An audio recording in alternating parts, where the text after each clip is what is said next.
Right? Okay, I'm Dave Hilster. I'm one of the CMPS directors, and I want to thank everybody for coming here today. This is I think our 5th CMPS conference, and of course into the 20s of conferences from the NPA. We are live and also recording.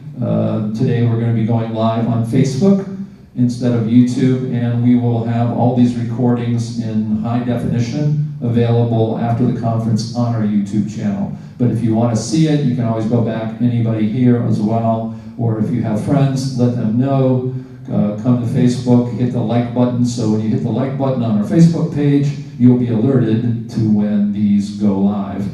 There was a requirement change for YouTube, and that's one of the reasons why we had to switch. So I really do appreciate everybody's patience on that, but it's going to be a great conference. We have some really great talks here from the University of Washington in Seattle. Great, Franklin, who lives around here, says this is great weather. He arranged the weather, so I really want to thank him. So let's go forward with my introduction here to our conference. And this is a message here you can see on the screen up here, and also on the video here, a message from Dr. Peter Marquardt. Dr. Peter Marquardt is one of the, not really founders of the group, of the MPA, but is a person who has been around a long time.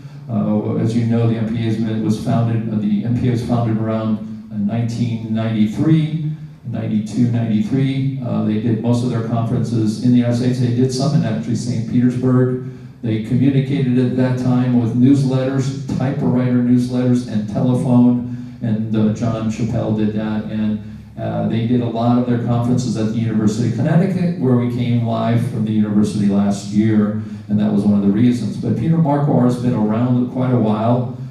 He is just a brilliant mind. Besides being a brilliant mind, he's really a philosopher and a scientist. He worked with Dr. Hilster, and he had really some really interesting papers, if you can ever get a chance to see his work. He was working on the maximum force of gravity. Now that's a really interesting notion. And I know Bob Heaston, who's no longer with us, we worked with, he would actually sit in our conferences just like this.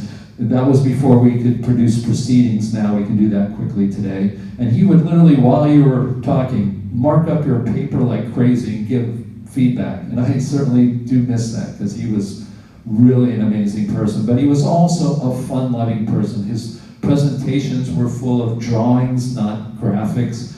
And he always was full of humor. And as you can see here, this is the t-shirt from last year when we launched our online university, John Chappell Natural Philosophy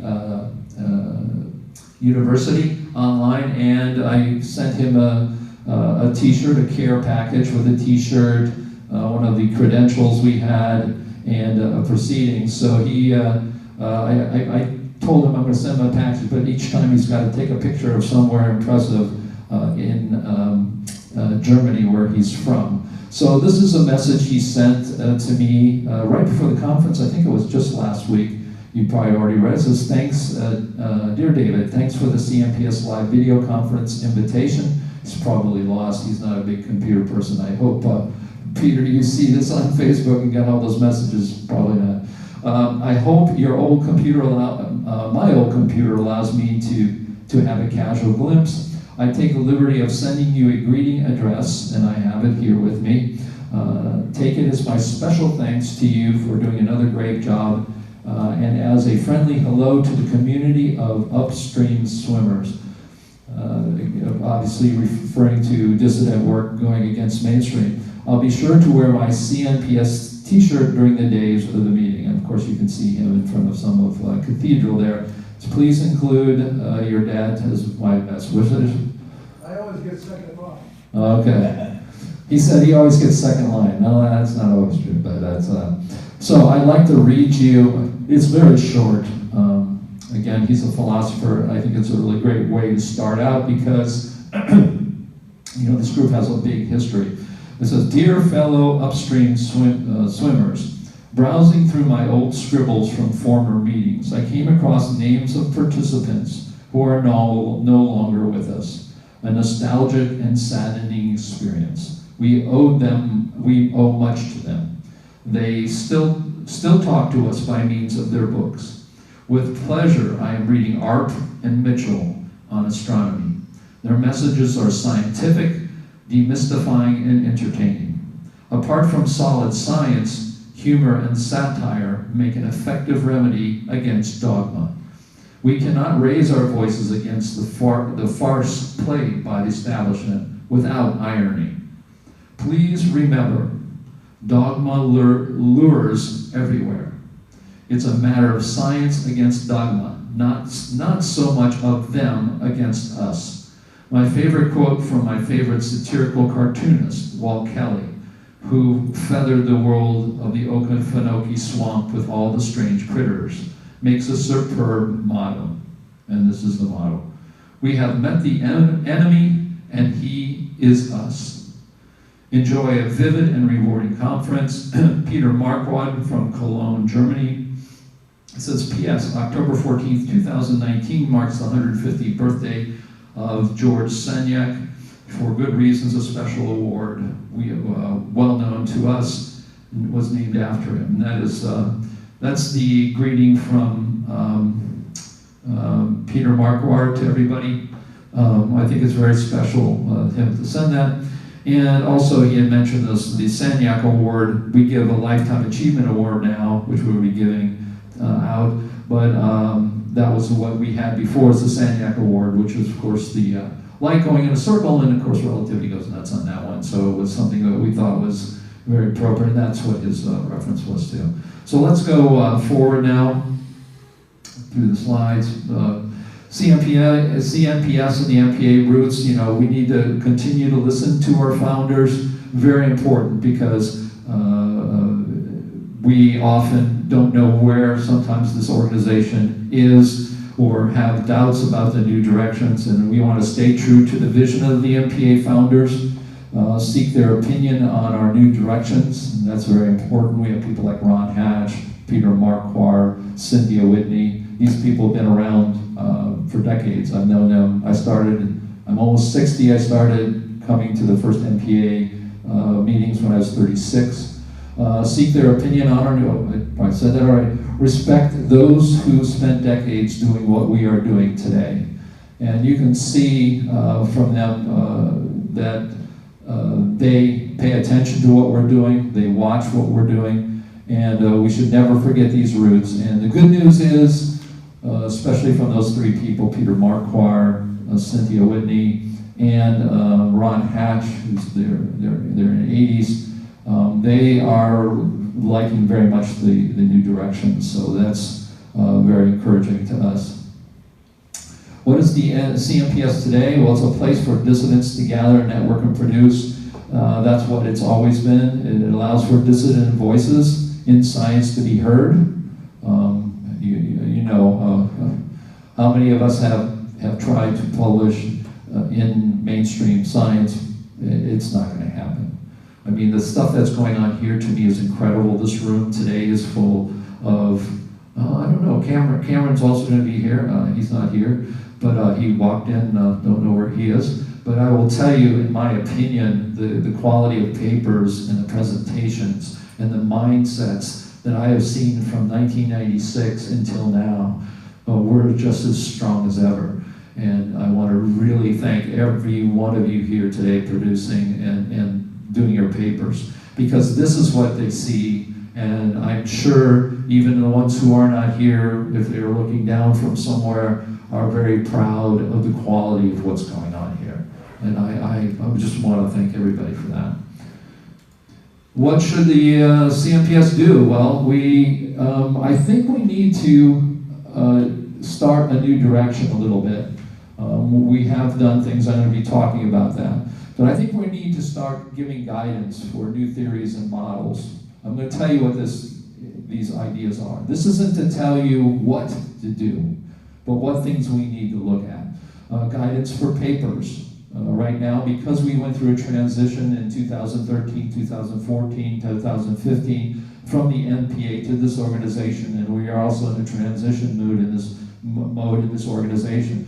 You know, we've had hundreds of members at our conferences, but there's generational thing. In 2010, to give you an example, we gave the Sciencewalk Award, which is our Lifetime Achievement Award, to 3 people in their 90s. That if you were 80, you were not even eligible. Keep healthy and keep working, Duncan, because you're still not there. You're really close. But anyways, guidance for papers. I think those are the things we need to start doing a little bit more. Guidance for CNPS, engaging the public. I was talking with my father and Duncan about this. Very important. I mean, if someone walks into this room and they say, you guys have an organization that's taking on mainstream. Why do you have so many theories? Why do you have so many models? Isn't there supposed to be only one universe, one model? Well, I'm going to have my talk, my first talk today is going to talk about that. We have to know how to engage people. When a person comes up to Musa in Africa and says, well, what do? You come to the United States, you're doing this very cerebral work. What is it you do? And if you say, we're trying to advance science, taking on mainstream, well, the first thing you're going to get from them is, wait a minute, I didn't know it was wrong. And we need to educate ourselves how to engage people that we talk with. And the good thing is I've thought a lot more about that than probably anybody in this room. And my goal is to make sure I give you guys talking points so that when you go to these people, they're going to say, oh, I get it, and they're not going to be turned off. And I'm not saying you guys are doing that, but that's a really important thing. We have to learn it. We have to know the techniques. It's just like if you come to a company, you have to sell something. The good companies with salespeople are going to sit you down and tell you some things that work. Your intuition is not necessarily the best answer to that. And of course, guidance for the CMPS engaging mainstream. Believe it or not, that's important because I have a YouTube channel. It's growing literally by 7 subscribers a day. By the time next year, I'm probably going to be close to 10,000 subscribers. These people come, and I get my comments of people who come in who are from the mainstream. How do you deal with it? When do you not deal with it? And if you do, how do you deal with it? Those are the kinds of things we need to do. I don't have that in these talks necessarily, all of these things, but this is going to be my goal. My goal is to have us know how to do this. Fighting, in the NPA time, they fought. They had, mainstream person and a dissident person talking about relativity, and they just both dug in. They just both, went at each other, and in the end, nobody learned anything from that necessary as much as they could have learned. One of the things I was looking at is guidance for new theories and models. Come up with a standard set of problems new theories should address. Now I know Bruce Nappy last year had a Grand Prix of theories and models, and I think there was like 15 of them. But it was really based on more philosophical things about those models. In fact, Bruce and I got into a big argument about this, and I said, Bruce, wait a minute. The public maybe not so much is interested, but he did that for ourselves internally, obviously. And this is one of the things I was talking even to my father and Duncan about. And I think we need to do is, you have a theory, how do you describe the double slit experiment with that? Tell me exactly how that happens. Don't give me empirical equations, but tell me what's happening there and why it happens. Right now, we all do gravity, we all do light, maybe the Michelson-Morley experiment, the double slit experiment, all those kinds of things. This will help with the vagueness of what we have. Encourage solutions with physicality, not just math. So, guidance for papers. List of requirements, including assumptions. Neil Munch, who unfortunately passed away a few years ago, was at every conference, and he would stand up and you would give a paper, and he goes, "What are your assumptions? It was a wonderful paper. What did you assume? Do you assume this? Do you assume that?" The assumptions are those things you look to say are true, and therefore your paper is based on those truths. And he was the one that did that, and he drove it home for us. In fact, in our database, if you go in and edit your own profile, you can actually put in your own assumptions and definitions, the terms that you use. Oftentimes, we're using terms. To give you a good example, Jeff Yee, who is a young guy, couldn't make it here. Thank you, Jeff, for continuing your great work. He actually paid his registration and just couldn't make it. He uses the word neutrino. I said, is that really neutrino? He goes, not really. It's just what I use because it's similar, but it isn't the same. We need to know these things, so I don't get on his case that, and I said, you know, I'm a neutrino person that believes neutrino was absolutely invented. But the most important thing is once I understood his vocabulary, I could understand his paper, and that's really important. Then structure of the paper, we have references and those kinds of things, we do have that. And peer reviewed, you know, it's really more getting people to do this. It's not easy to get people to do that. And right now, because we're in transition and we're still building, you know, most of the people who are submitting their papers are fine. Guidance for marketing and growing, less emphasis on engaging the mainstream. History shows this is futile. How to, for instance, what happens on my YouTube channel, I'll give an example. You'll get people who are just going to call names, they're just going to call you names, and then you're going to try, a lot of times you go try to convince that person. Don't do it, it's not worth it. Because at that point, basically what I do, and I'll give an example, you've got something on the YouTube, Duncan does his talk, he goes to the YouTube channel, sees somebody make a comment, they come in and says, this guy is out of his mind, what is he? Go back to the court system, you don't know what you're doing, all right? This is this kind of thing you can get.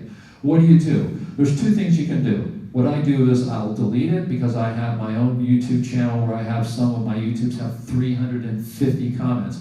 What I do is if a comment has nothing to do with science, I know that even answering, there's two things you can do. Is I just delete it. I said, not science.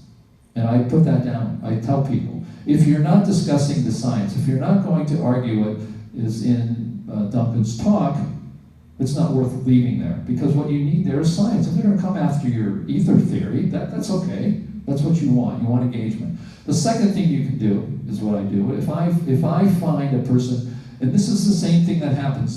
This comment, it doesn't matter if you're standing at a party and you get this comment, or you're looking at your YouTube channel to get this comment. If you are at your home at some place, what I do is I said, let's say I have 5 people around at a party, and they go, Dave, what do you do all that physics stuff? What is all that going on? And I say something and I say, well, you know, like relativity is wrong, for instance. And then I get some person who I consider an intellectual who wants to be smart, and they go, this is crazy, you're nuts. At that point, I judge. If I can say no, I don't talk to that person. So what I do is I use this really great phrase, which really works on comments online, and I say, silly you, before I go on. I don't attack them. I don't make them sound stupid. I just make it like this is a silly comment. I say, silly you, we all know that blah, blah, blah, blah, blah, blah. And then I put at the end, a lot of times I put a tag and I said, this isn't for you anyways, because you're right and I'm wrong already. This is for the other people, the critical thinkers reading this.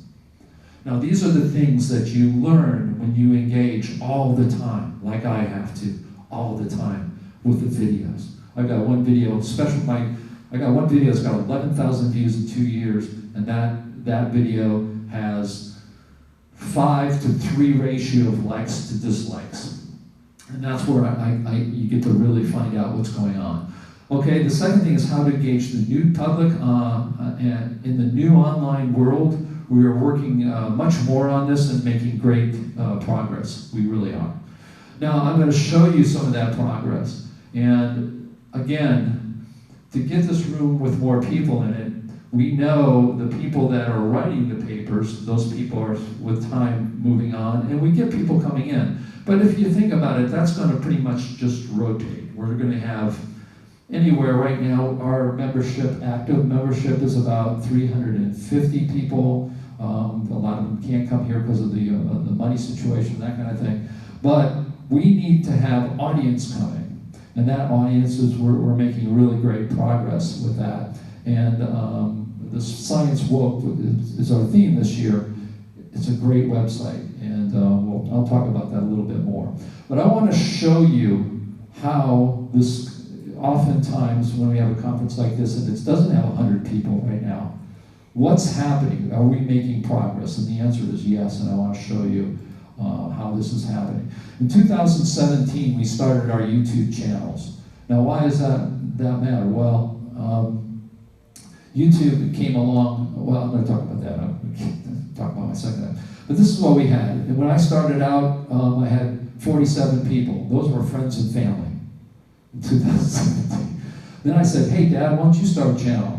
He goes, I'm 80 years old. I go, wow, what a story. 80-year-old starts his own YouTube channel. What's happening, anyways, let's stay to this one day. Infinity grew, that's with Glenn Borkert, but he's not been active. That's okay. You know, you strive some. Nick of Time had 10. The John Chappell YouTube site had 150. 2018 moved to the next year. A year later, John Chappell went from 220 to 115.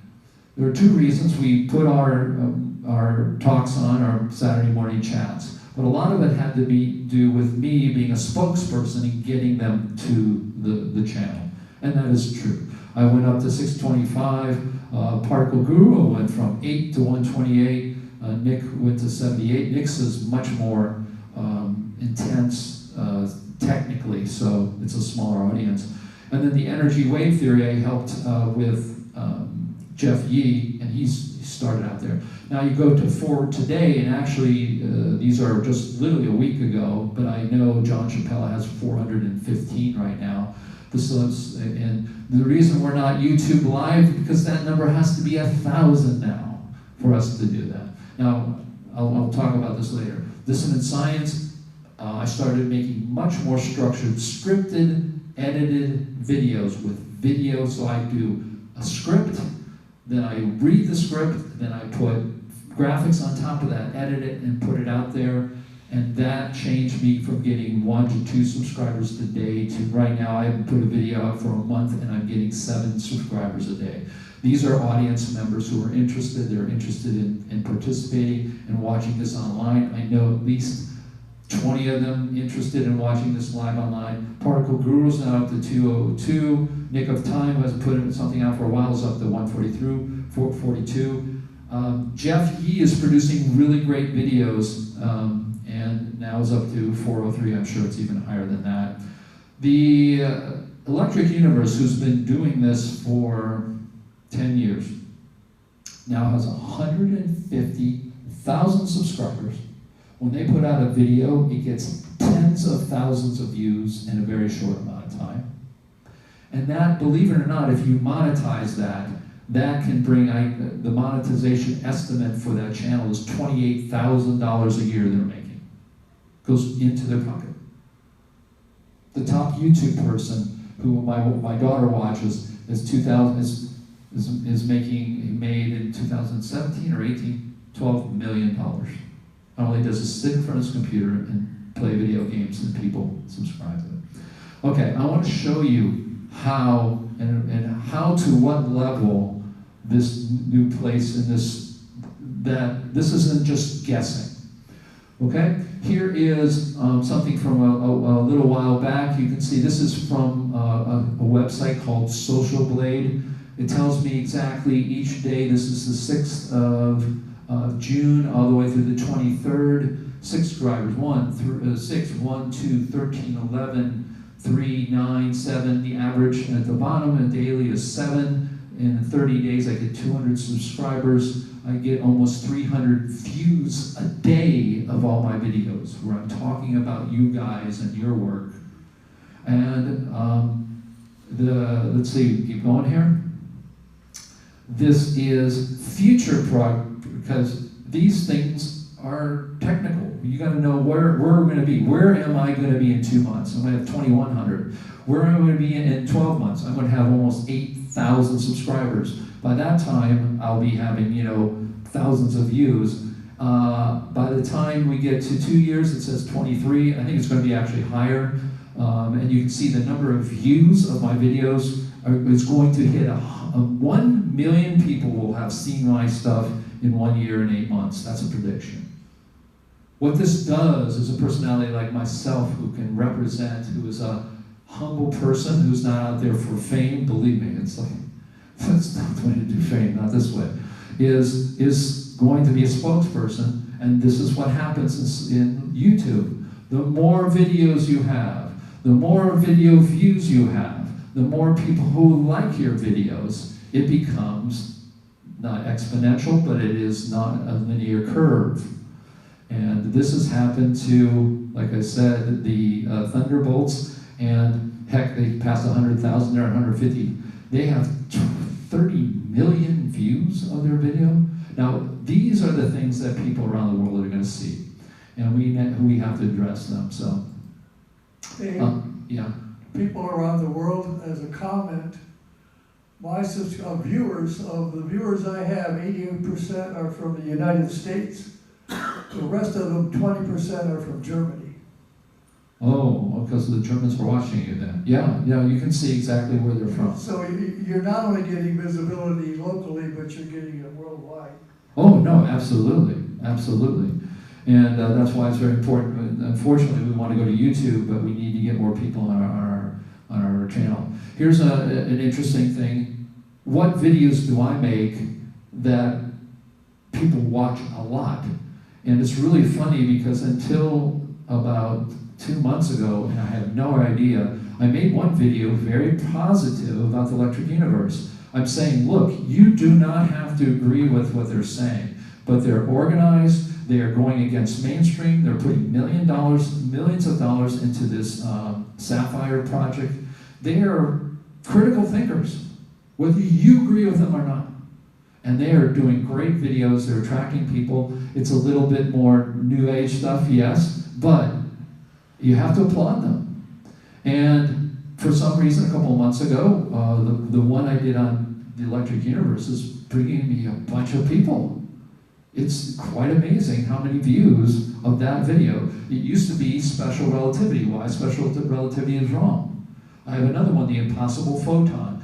What you do is you start to see, if my father makes a video in general about something, he's going to get a lot, and you're saying, oh, what's all this mean? What it means is this is where the audience is today. Every newscaster, every TV show now has a YouTube channel. They're putting a lot of time into it. Because my daughter doesn't even watch TV. All right? But this is really interesting, so you can really drill down. This is also something, you see this spike here. Well, I made an announcement of this conference, and you can see that spike in the middle. That's how many people viewed that announcement. So the first hour I put it out, I had 55 people go and see what this conference was about, and me inviting them. And you can watch this, and you can see which ones, you can see down below. Each one of these videos, how many people are looking at it, how many times they've been viewed, and that gives you an idea. And you can say, maybe I need to talk about the Sapphire Project, because I am very praiseworthy praising these people. I am never going to say to somebody, the people from Electric Universe are wrong, they're crazy. Absolutely not. If I say that, then they can have the absolute, everyone else has an absolute right to say that all about all of us.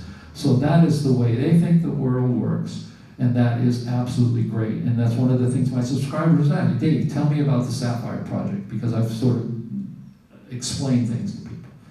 I want to look at another thing.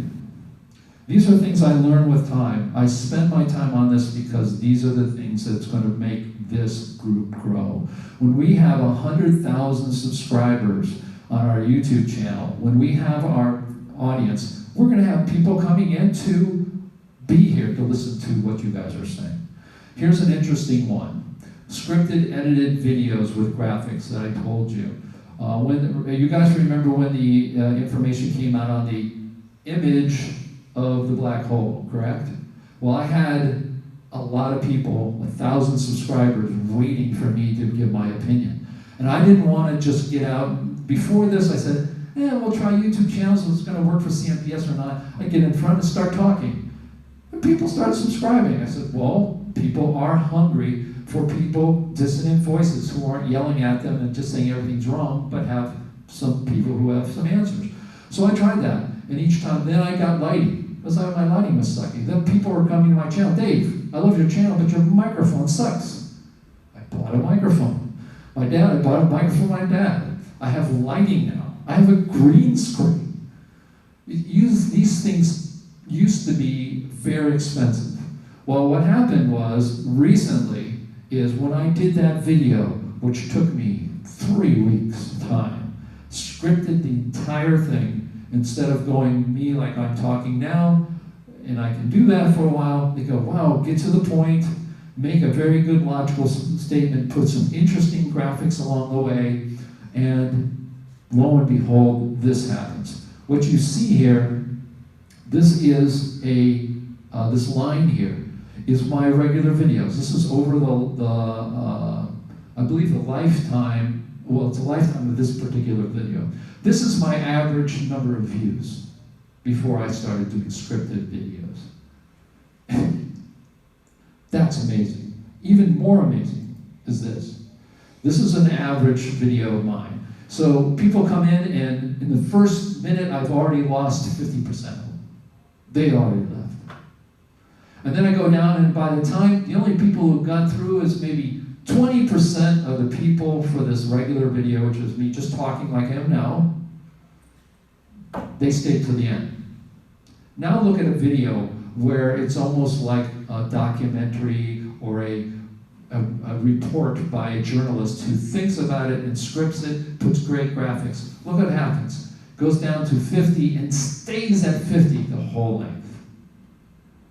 What matters, what this means is, I discovered that I should make less videos that are just off the cuff and maybe talk about something, to doing videos that are much more prepared. And I have not done a video for an entire month, and my subscribership is going up daily. It's now at 1726. What that means is, I spent a lot of time out there trying to say, where do we need to go and how do we need to get there? And this is the new age. If John Chappell was sitting with me, maybe we would talk about how did they do it at the time they did it. You know, this is what's real, this is what's happening, and I think we're on the right track. This is our Sciencewalk website. That's what our conference is about this time.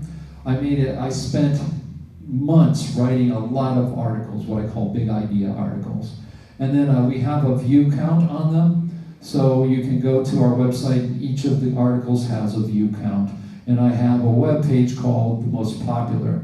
And basically I write the code behind it, the PHP code behind it, and I said, okay, let's list them.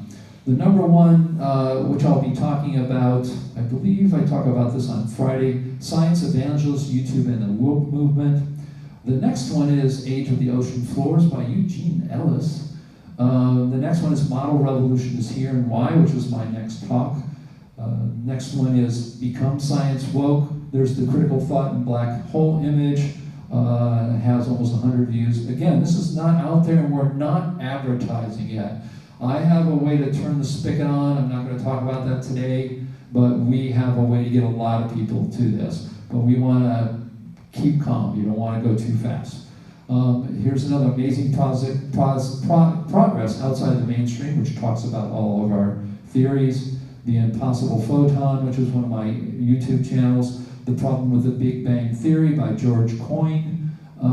Nick Percival's does Physics Academy Stay with Special Relativity. Then there's Supermassive Black Holes or Fiction Than Fact by whatever. But you can go to the website and see that. So we have that website, and it is out there, and it's getting read every day. So my last slide is, for this introduction, is our priorities. I am a leader of the group, and what are the priorities? Well, we need to have our voices in the right place, and we are in YouTube. We're making progress. It is definitely building interest in The proof in the pudding is our website, our YouTube channel for this organization, which doesn't have slick produced videos of things about like the electric universe, where they'll pick a topic and they'll make graphics and put in music and all that. Well, it went from 100 and something to over 400 now, and it continues to grow because I keep getting people in that direction. That's great. Jeff Yee does, my father does, Nick Percival, and I hope to get some more people on there. That would be great. There was no place to go. If you send anybody to our naturalphilosophy.org and they're just interested in science and that's all it is, you know very well that they aren't going to go very far. It's going to be sort of like the video. You know, we're going to lose 50% of them in the first 30 seconds. The only people that are good, that is made for the website of a person who now read something in general about what we are and have a specific and very targeted idea. Maybe they want to join us in doing that. That's for us, that website. So you can go there and find all the papers that Musa has written, all the papers that Gallucci has written, all the papers and books that are out there. That's what that is. But until we had Sciencewalk.org, we had no place to send the average person. Go there. You love science, you think big science, big physics and big cosmology are lost. We do too. Go there and read. And it will guide them through that. That's very important. We need to clarify and unify our message. That's going to be something I want to get across to all of you, so that we have a unified message, and we now can send people at a party to a website to look at. We can know how to deal with questions from people who maybe are just totally mainstream, and how do we tell people who are interested and talk about what do you mean there's a bunch of theories? How do you answer that kind of thing? So those messages I think are important, and I want to have a web page for that, and I want to pound it into everybody's head for us to have clarify and unify our message. And then the next thing I want to do is give attention to things is the Saturday morning video conference. Franklin's and the people have been doing a great job, but we just haven't had the time to spend. We are basically keeping that afloat. The discussions have been great. A lot of our YouTube videos from those discussions have been great, but I'm looking to turn my attention to that more so that we can grow that, because it's pretty much stayed the same with the same people, and we want to do that. So it's one of the things I want to look at. I want to clarify our main website. It needs to be much more organized than it is, and then of course member outreach is one of the things. But that's pretty much my introduction to this CNPS 2019. It really is how this group is going to grow, so that the number of people at these conferences will grow and see the great work here. It's also to remind us that I remember go to our YouTube channel, take a look at 1992 or 93, a video of John Chappell at a conference much like this, and they had a debate, I believe, and if you look around the room, I think there was, if you counted the person filming, 5. Now, he was in 1992. Fast forward to 2010, you had 150 people at an event. We are in a transition. We're going to get there. Me as a leader is trying to show you how in the modern world we're going to get there, because it's just a different place. So I want to thank, again, each and every one of you, my subscribers who knew this was coming. And if you didn't see the video I did on Dissident Science channel, go to Dissident Science channel, look at the video I made about this conference. I talk about you guys, put your pictures up there. And people will say, I'm not looking forward to Musa's talk, I'm looking forward to Gallucci's talk, I'm looking forward to everybody who's here, their talks. So I want to thank you very much.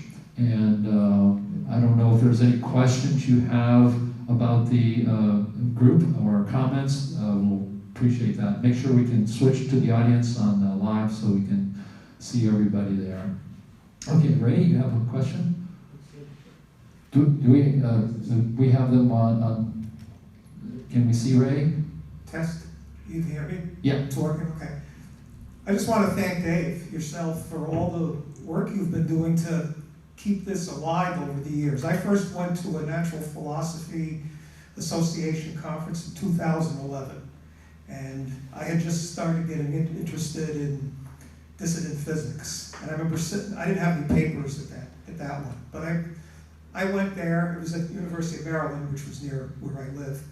And I remember sitting at lunchtime talking with you about what they do and stuff. And as the people here know and the people listening, that NPA organization went kerblooey back around 2013, 2014, because I had gone to the last conference they had in 2013.